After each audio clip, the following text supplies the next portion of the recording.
Hi everyone, welcome to the Empower Sounds podcast. My name is Mahika, and today we're going to talk all about vision boards. It's our last episode of the season and of the year, and I thought vision boarding would be a fun way to wrap it up because we're thinking about new beginnings, ending old things, what happened well this year, what didn't happen well this year, everything that we want to call in and do. And I love vision boards, I'm a big advocate for them. So, I'm going to give you all my top tips. And the reason why I think we should talk about this is because I have been doing this for the last 10 years. I made my first vision board, I think, when I was 11. It could have even been before that, but I remember having one at 11 years old in year seven and year eight. And so through that, in the past decade, because I'm 21 now, um, some crazy things have happened. I've traveled, I've learned so many new skills, made so many new friends, had all these experiences, and grown up. And I think vision boards have been a really nice way of supporting me through that. And throughout this, I've learned how to do it in a way that feels expansive and fun and creative rather than something that's like putting a lot of pressure on me and being unattainable and feeling like a burden. So I want to share that with you because I think that's so fun. And I think that we all have goals, right? We all have dreams, things that we want to experience, things that we want to accomplish, things that we want to do. And so I think a vision board is a really fun way of doing it. You can write your goals down in a like stereotypical kind of list, and I urge you to do that too. But I think that having a visual representation is so key. I mean, we're visual beings. The whole saying of a picture is a thousand words. I really, really do think that it's a fun and important thing to do. And one thing I really love doing with my friends is doing it together. And for this year that just passed, 2024, last year, me and a friend, we sat down in a coffee shop and we made them together. And it was just the most fun thing, like having people in your life that support your goals and do it with you and dream with you. So if you don't have that, or if you're looking for that, that's what I want this episode to be. And I want us to do it together. Please, please let me know in the comments what you want for your life in 2025, what goals you have, what experiences you want to call in, what are you trying to receive and achieve, and all these things. We're gonna do it together, and I'm gonna start by giving you some of my stories of things that I have done and called in, and then some of my tips of what I've learned from trial and error, and then we're gonna do it together. So let's get started. Like I said earlier, I have had vision boards for the last decade. I made my first one when I was 11, I think, and I was introduced to this whole world really early on because my parents did something really cool, which I think is a bit unconventional, and they sent me to like this neuro-linguistic programming thing when I was like 9 or 10 years old. And so I got introduced to the idea of like goal setting, mind mapping, all this stuff, vision boarding really young. Um, and I've always been super into art and collaging.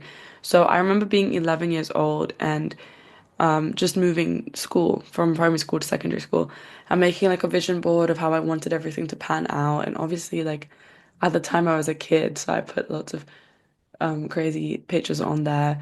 But I just remember the feeling of like waking up. I used to have it in my bed and seeing it and just being like, okay, that's where I want to go. And to be honest, like at the start, I didn't have the most positive relationship with it because it kind of felt so far away from who I was and where I was. But now, like as the years have progressed, I love my vision boards and I love making them with my friends and talking to people about how to do it because some crazy things have happened. So fast forward many, many, many years. I've had them through like every year of school, every country that I've moved to. Um, and I moved to Spain the last year, and I've done a few episodes on living alone and living abroad and teaching myself Spanish. So if you want to check that out, check it out. I'll link them below. But before I moved to Madrid last year, I made a Madrid vision board of what I wanted my life to look like. And I think one of my first tips is to, when you're making your goals, think about like your sensory experiences. Like imagine yourself like, how would you want your days to be? What experiences would you want? What would your friendships be like? What would you see? What would you what would your day to day be like? Rather than making it just like pictures of goals and fun things or like your dream career, your dream relationship, or your dream holiday, which are cool and important to include, try have a few mundane things on there as well of like what your day-to-day life would be like.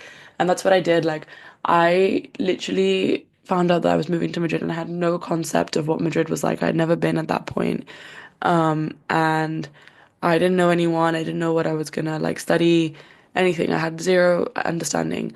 But I started like thinking, what kind of place would I want to live in? What kind of friendships would I want to have? What kind of activities would I want to experience and try? And I made this board, and it was my laptop screensaver for like from February to when I moved to August and then throughout the whole year. And within the first 2 months of me moving to Spain, I got most of the stuff happened. It was crazy. I made the friends that I wanted to have. I got the volunteering experience that I wanted to do. I got to take the classes that I wanted to do. I got to do the traveling I got wanted to do. All these crazy things. And in the middle, I had added like some random aesthetic pictures of Spain, and there was this bookshop, and on the picture, it was just like the outside of the shop with the word books in Spanish, libros, and it was beautiful. Like I was like, oh, I like this picture because it just looks like a really nice neighborhood, and also I want to read more in Spanish this year, and I want to challenge myself and all this stuff. And so everything had happened on this board by like 2, 3 months of me living in Spain, apart from this bookshop thing. I was like, I have not seen this shop anywhere. And because the shop is literally called Books, if you type it into Google Maps, you get like dozens and dozens and dozens of options. So I just couldn't find it. And I was like, it's fine. It's a representation of something general, like whatever. And the day that I did my last recording for season 1 of this podcast, I went on a walk around my neighborhood to get like a victory coffee and sweet treat. And I was like, okay, let me walk around my neighborhood. Let me just celebrate this milestone of finishing my first ever season of my podcast. And I ended up walking past this bookshop. It was 2 minutes from where I lived on a side street. And it was exactly how it looked like on the photo. Um, and I was like, whoa, that's crazy. This meant something like it just meant reading, and I wanted to like see it at some point. But I ended up living in the same neighborhood, and that became one of my favorite streets. I had all my favorite coffee shops and everything on that street. And I went inside and I got myself a postcard and I wrote myself a little card being like, it's so important to be grateful for your life because everything that you want is literally just around the corner. Literally, metaphorically, physically, spiritually, in every sense. Like everything that you want is just around the corner. And I think that mindset is so important. Like when I moved abroad, so many amazing things happened for me because I had this idea of like, I'm so excited to meet all these new people. I'm so excited for all these experiences. And I think sometimes when we don't have that and we're like in the same place, we lose that excitement for life. But this is why having vision boards is so fun because you can bring that excitement back of like, what are some things that I want to experience? What are some things that I want to do? What are some things that I want to try? And it's all around the corner. Like good things are coming, I promise you. So enough with my stories. There's so many other crazy things, friendships, travel opportunities, career opportunities that have come into my life through this experience and through vision boarding. But rather than tell you more stories, I want to give you some tips. So when I first started vision boarding, it was very much like the traditional cutting out pictures from magazines and sticking it on like a piece of paper or an actual board. And that was really fun.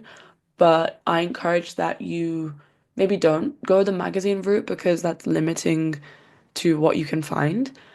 So maybe just use like Pinterest or pictures instead and try and find pictures that look like you because your subconscious mind is seeing this like board wherever you put it many, many times, right?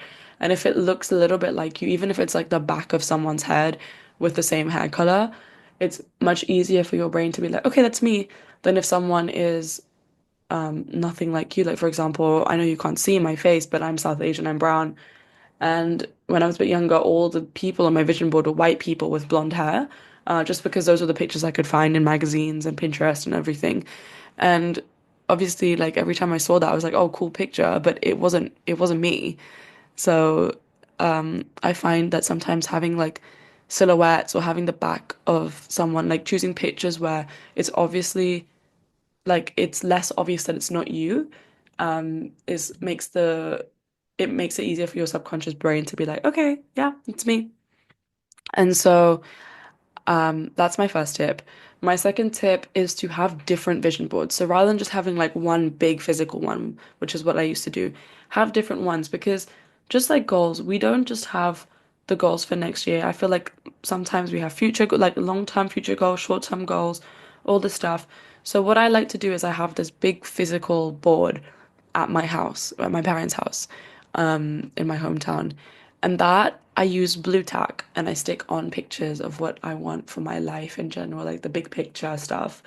And something that I encourage you doing is to leave empty space on this big board because you have to let life surprise you.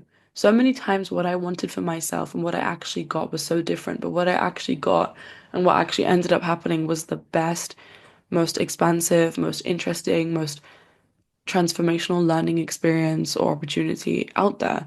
And sometimes what we want for ourselves is based on our limited understanding or our ego or all these things or what other people want for us. And so sometimes just leave a little bit of empty space on the board. So I have like half of that board at home empty, and I allow new goals to come up. And that's the reason I use blue tech now rather than glue, because then it gives me a little bit more flexibility that my goals are allowed to change. What I want for myself is allowed to change. And that flexibility gives me more peace than this idea of rigid goals and the sense of, oh, I must achieve this, I must have this, because sometimes you change your mind. Sometimes what you want develops and changes, and you realize you don't want it that much anymore, or you want something different. And so I find that flexibility nice, and I like leaving room for life to surprise me. So definitely do that if you can. And another thing is add pictures from your own life. Like, you don't have to do this on your vision board, but you can do a whole separate one. I started doing this thing called a gratitude board where I would literally get pictures from my own life that reminded me of things that I wanted when I was a bit younger or things that I wanted. And I'm like, whoa, like I got that. I wanted this experience and I had it. I'm so lucky. I wanted these friendships and I have them. I'm so lucky. I wanted this challenge. I got to do it. I'm so lucky. And through that, I added these things and I realized I'm already living a version of my life that I dreamed of as a child or as a version of me that was a few years younger. And that is so nice because I think one of the pitfalls with vision boarding is because you're looking towards the future. Sometimes you are like so focused on getting to a destination and you don't appreciate like how good your life is now, or you feel the sense of lack of, oh, I'm not there yet. I don't have the dream job, the dream relationship, the dream friendships, the dream travel experience yet. Yeah, but there's so many things that you have in your life that you wanted before or that you could have dreamed of, and there's always something to be happy and grateful about. So I like to do a gratitude board separately, and sometimes I add pictures of like things that I wanted to do and replace them with the blue tech pictures on my board, being like, whoa, that's my picture. And I think once you start doing that, you realize that like you're already creating a version of your dream life. Like it's in process. It's happening. It's not this destination that you reach, but it's something that literally is just occurring on a day-to-day basis. And so I really, really, really recommend that. And one thing I've started to do as well is like on my camera roll, I have now an album called Vision Board Reality or something. I can't remember exactly. And it's pictures from my camera roll from my day-to-day life when every time something good happens, I add it to that camera roll album. And I'm like, oh, wow, I'm already doing these amazing things that I wanted to do. And it just brings me so much gratitude. And on the days that I feel low, or I feel lost, or I feel like I'm not on track, or I feel behind, or I feel sad, I like to go through the album and I realize that there's so many good things in my life to be grateful for and to celebrate, and I'm doing amazing, amazing things. So I really like that's one of my top tips. So definitely find stuff that resonates with you and then let life surprise you and be grateful for everything that comes in the way. Also, I think having different, like I was saying, different long-term, short-term ones. So I have my physical one, but then I have a digital one, which is like my shorter term one. So I have one on my laptop screensaver, which is like my year one. So I've made one just for 2025 now. And before making that, I kind of think of the different areas of my life. I think of health, I think of career, I think of relationships, I think of family, experiences, skills, and I write down like on a piece of paper what I want, what my goals are, what I want to experience, how I want to feel. I think having this element of how you want to feel is so important because at the end of the day, we always want these things because we want to experience the feeling that we get from them. So finding images that represent that feeling is so important. And like having your board represent all your different areas of life and this holistic image of what you want your life to look like is so key because I feel like sometimes we tend to prioritize some areas of life more than others. For you, that might be relationships, it might be career, it might be health, but getting like a visual balance also reminds you that like success is a well-rounded life. It's not just making lots of money or having lots of friends or being in love with your dream person or whatever, learning 20 new skills a year. It's about combining a balance that works for you. So definitely like write down the different areas of life and try and include a little bit of something everywhere. And this thing about finding things that make you feel good, like every picture that you add on that board should make you feel good. It shouldn't make you feel insecure. It shouldn't make you feel less than. It should make you feel inspired and motivated and just like find aesthetic pictures. Like I literally just type in whatever I want and then I write aesthetic at the end. Also, I found like adding pictures from my own camera roll in the middle is so nice as well because, like I said, when you see pictures that are like from your real life, you realize that you're already on the way, like you're on course to what you want, and it makes it so much more realistic and achievable for you. Also, adding affirmations on the board is so nice as well. So it's not just pictures of what you want, but affirmations of how you want to feel. So, like, I don't know, I feel abundant, I feel safe, I feel deserving, I feel healthy, whatever, like, whatever you want to feel, you can add affirmations on there because your brain will like pick up these words and keep reading them subconsciously every time you open your phone or your laptop or you walk past the board. And that's really nice. So, definitely have like different ones for different times and add affirmations and make it fun. And also when you're making the board, like don't view it as a task. View it as like a fun activity. Like do it with your friends or if you're doing it alone, like put some music on, get some food that you like make it a fun experience. It doesn't have to be this whole like tedious goal setting, planning thing. It should be something that feels fun. Like this is my main tip. Like life becomes so much easier when you add fun into it. Achieving your goals becomes so much easier when you add fun into it. Visualizing, planning, doing everything, like it doesn't have to be a miserable process. You can make it enjoyable for yourself. And when you make it enjoyable for yourself, it's 10 times easier to do and get to where you want to go. So make it fun. Make it so fun. Like I played music in the background and I got my favorite food and I lit candles and I sat there and I made it and it was so fun. Um, and I have like my big physical one at home and my digital one. And last this past year, I tried something really interesting as well, where as well as just doing like a visual vision board, I did a vision book. And I got this idea from this TikToker called Nadia Khaled, and I'm gonna link her template down below. Like you just go on her website and you sign up and you can get it. It's amazing. And what that is instead of just making a board, you make a board for kind of each area of your life. So career, health, like I said, including all the different areas of life. And on one side is like a collage of the different pictures that represent what you want. And on the other side is this like writing and it's journal prompts of how you want to feel. It's being specific with your goals. And I think like doing the writing on the side and being more specific about it makes it more easy to realize like, okay, it's not that hard to get there. Or if it is hard to get there, like these are the steps that break it down. Or also just knowing exactly what you want to feel. Like I think becoming more and more specific with what you want, but at the same time realizing that there's like a million ways of getting there is so key. So writing down specifically how you want to feel and what you want, but then realizing that like if something else comes, that's what's meant to happen and that's what's better, is like the sweet spot. So I'm gonna link that template down below and I urge you to try it if you have been vision boarding for a while and you want to do something a little bit extra, because it takes a bit more time than making a proper like collage vision board, because you have to sit there and you have to write the prompts out and everything. But even if you want to make your own example of that, and I've seen people do fun things with this. Like I've seen people do a bingo vision board where you like write down, you like make a grid and you write down what you want, and then you have to like cross them out in a bingo, but with your own pictures. So that's a fun way of doing it.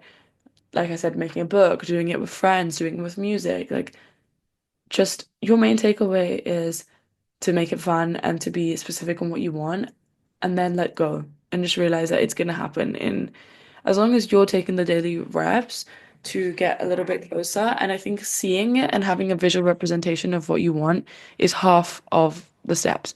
Because if you know where you want to go, it becomes so much easier to plan and to do the things on a day to day. And big wins just come from small wins and daily steps. And so taking inventory of that and having a representation of that is so cool. 2025 is going to be an amazing year. I promise you guys, like, cool things are coming. We're going to grow together. This is the last episode of this season for the year, but cool things are coming this new season. It's going to be video season. It's going to be on more platforms. I'm going to have more interviews, more solo episodes, and I want to know, what do you want to hear? Who do you want to learn from? What will you find fun to listen to and to watch? And how can we make this community better? Like, please, please, please let me know, and let me know what your goals are as well for this new year, because I'm so curious and I'm excited for you. And if this is your first time making a vision board, like, reach out, we can do it together. If it's not, like, send me your pictures regardless. Please, please. If you make one, like, post it, tag me, message me, whatever. If you want inspiration, I can send you one of my ones. We can talk more about it. This is one of my favorite things to do and to talk about. So, like, please reach out with any questions you have. And remember that you are worthy of achieving all of your goals and experiencing all the things that you want. And it's so possible. Everything is possible for you as long as you just believe it. You need to believe it to see it, and sometimes seeing it helps you believe it. So this is why I'm a huge, huge, huge advocate for vision boards, because if you can see it in other people or in pictures, then it's possible for you. Everything is possible for you. And with that, I'm going to leave you. I hope that you have the best end of 2024. I really hope that this past year gave you so many blessings and opportunities and happiness and learnings. And I really hope that 2025 is even bigger and better, and I'm sure it will be. So with that, lots of love, happy holidays, and I'll see you in the new year for the new season, which will be coming out in March. So stay tuned, watch this space, and in the meantime, please, please let me know what else you want to hear and see. Okay, lots of love. Bye-bye.